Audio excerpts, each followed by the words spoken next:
Welcome to one more mini vlog. So ಬೆಳಗ್ಗೆ ಒಂದು coffee ಕುಡ್ಕೊಂಡು ನನ್ನ ಮಗನ ಜೊತೆ ಆಟ ಆಡ್ಕೊಂಡು ಏನ್ ವ್ಲಾಗ್ ಮಾಡೋದು ಅಂತ ಯೋಚನೆ ಮಾಡ್ತಾ ಇದ್ದೆ. ಏನು ಅರ್ಥವೇ ಆಗ್ತಿಲ್ವೇ ಈ ಕೇಸು. ಆಮೇಲೆ ಅಡಿಗೆ ಮನೆ ಕಡೆ ಹೋದ್ರೆ ಸೊ ನಮ್ಮಮ್ಮ ಬಿರಿಯಾನಿ ಮಾಡಿದ್ರು. ಸ್ಮೆಲ್ಗೆ ನನ್ ಫಿದಾ. ಮಾಂಸ ತಿನ್ನೋದು ಅಂದ್ರೆ ಪ್ರಾಣಿ ಹಿಂಸೆ. ಪ್ರಾಣಿ ಹಿಂಸೆ ಮಹಾ ಪಾಪ. ನೀನ್ ಯಾವತ್ತು ಪ್ರಾಣಿ ಹಿಂಸೆ ಮಾಡೇ ಇಲ್ಲ. ಯಾವತ್ತು ಮಾಡೇ ಇಲ್ವಾ? ಇಲ್ಲ. ರಾತ್ರಿ ಸೊಳ್ಳೆ ತಿಗಣೆ ಕಚೇರಿ ಏನಪ್ಪ ಮಾಡ್ದ್ಯಾ?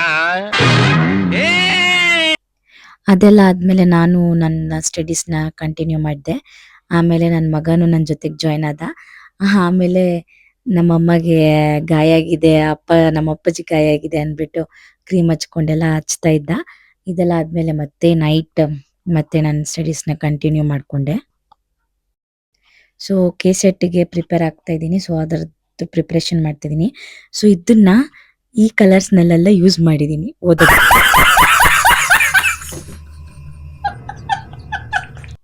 ಅಷ್ಟೇ ಇವತ್ತಿನ ವ್ಲಾಗ್. ಲೈಕ್ ಮಾಡಿ ಮತ್ತೆ ಫಾಲೋ ಮಾಡಿ.